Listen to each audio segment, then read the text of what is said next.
CPU শিডিউলিংয়ে আমরা এখন যে অ্যালগরিদমটা দেখব সেটা হচ্ছে প্রায়োরিটি শিডিউলিং। এক্ষেত্রে দুইটা জিনিস আছে, নন প্রিএমটিভ এবং প্রিএমটিভ।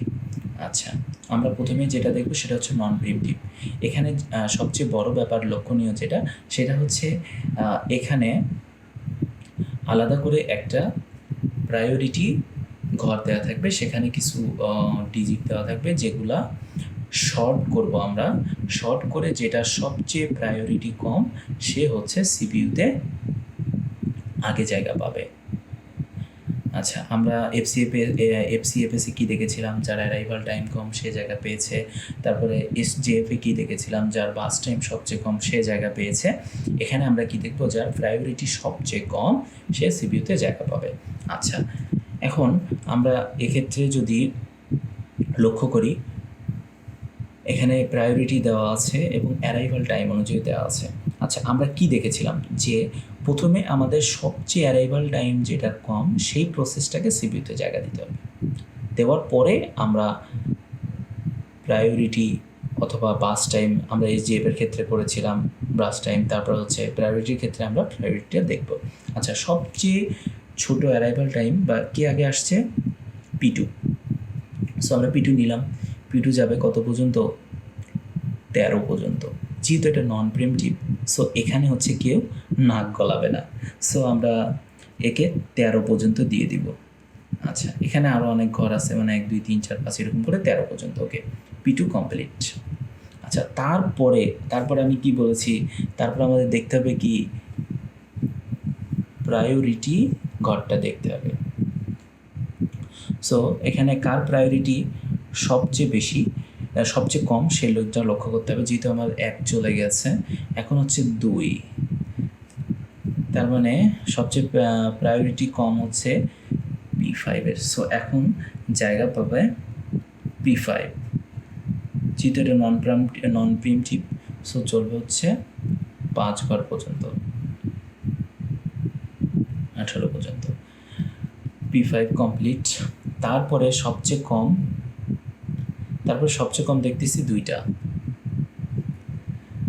সো এক্ষেত্রে যে কোনো একটাকে দিলেই হবে। আবার দেখতেছি তাদের অ্যারাইভাল টাইমও দুটার সেম।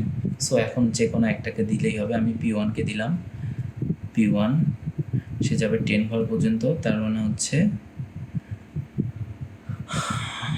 28 পর্যন্ত। P1 process complete. তারপরে যেহেতু 3, সো P3 প্রসেস যাবে। এটার ক্ষেত্রে কিছুই না, আমরা শুধুমাত্র আমরা কী করব? এই প্রায়োরিটি যে ঘরটা আছে এটার মধ্যে সবচেয়ে যেটা কম সেটাকে দিব।